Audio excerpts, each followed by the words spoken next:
Bonjour Guillaume. Anthony Morel, la tech. Bonjour Anthony. Bonjour Guillaume.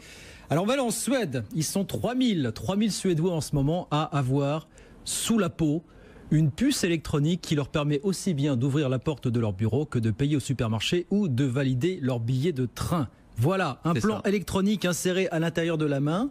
Ouais, entre le pouce et l'index. Exactement, et qui vous fait la carte bancaire ou la clé, comme voilà, vous voulez, quoi. Exactement. On n'a plus besoin de se trimballer avec son smartphone ou avec sa carte bancaire. Tout est fait avec cette petite puce électronique qu'on implante. Alors c'est une. Ça fait pas mal. Non, alors ça pique un peu, disent ceux qui l'ont fait. Mais enfin, c'est une petite piqûre. Ça prend vraiment 30 secondes. C'est une opération très rapide. Et donc ils se font implanter réellement une puce électronique. On appelle ça des body hackers. C'est-à-dire ils transforment leur corps en fait avec de l'électronique. Bon. Et donc ils vont pouvoir, comme le fait cette dame qu'on voit à l'écran pour ceux qui nous regardent sur BFM Business, badger à sa salle de sport. On peut prendre le train aussi. Il y a la compagnie ferroviaire suédoise, l'équivalent de la SNCF, qui s'appelle SJ, accepte maintenant ces puces électroniques comme billets dans les trains. Donc en gros, quand le contrôleur passe, vous approchez votre main et c'est la main qui bip. Enfin, ça va jusque là quand même. Et puis effectivement, on peut s'en servir aussi pour payer au supermarché ou comme carte de fidélité.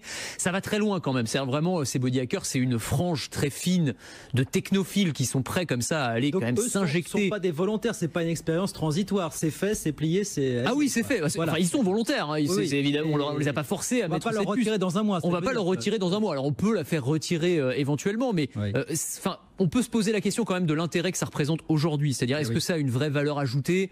On gagne un petit peu en confort, on n'a plus besoin de sortir sa carte ou son smartphone. Mais enfin, est-ce que le jeu en vaut la chandelle? J'en suis pas sûr. D'autant qu'il y a des interrogations, y compris médicales. On ne connaît pas vraiment les conséquences à long terme que peuvent avoir comme ça l'injection d'un corps étranger à l'intérieur de la main. Et apparemment, il y a de plus d'entreprises qui proposent de remplacer là aussi le badge d'accès électronique par une puce insérée. Oui, alors ça va encore plus loin, mais effectivement, il y a des entreprises, alors en Suède, mais aussi en Belgique, aux États-Unis. La dernière, c'était une entreprise qui s'appelle Three Square Market, entreprise américaine qui propose effectivement, à la place d'avoir un badge, vous avez là encore une puce électronique qui va servir à badger, à ouvrir certaines portes, à utiliser la photocopieuse, à payer son sandwich ou son café à la machine. Là encore, c'est sur la base du volontariat. Alors moi, c'est des chiffres qui m'ont étonné dans cette entreprise, donc qui est une PME. Il y a 80 salariés auxquels on a proposé cette puce et il y en a 50 qui l'ont accepté. Je trouve ça énorme. Je pense pas que si on proposait ça dans la rédaction, il y aurait 2/3 des personnes qui accepteraient. Donc ça m'étonne beaucoup. Mais en tout cas, voilà. On est aussi dans un univers justement très high-tech dans cette entreprise-là, j'imagine. Oui, alors c'est une entreprise qui fait des distributeurs automatiques. Donc ils se transforment en distributeurs automatiques. Ouais, c'est ça. Mais bon, voilà. En tout cas, il y a un intérêt certain pour ces technologies qui, encore une fois, pour l'instant, à mon sens, ne servent pas à grand chose. Si même vous le dites. Non, mais c'est ça. Mais à terme, ils imaginent qu'on pourrait intégrer, par exemple, ça peut être un passeport, par exemple, quand on voyage, on n'aurait plus besoin d'avoir son passeport, tout serait intégré directement dans la main. Avec des puces qui s'inséreront et se retireront peut-être plus facilement. Enfin, éventuellement.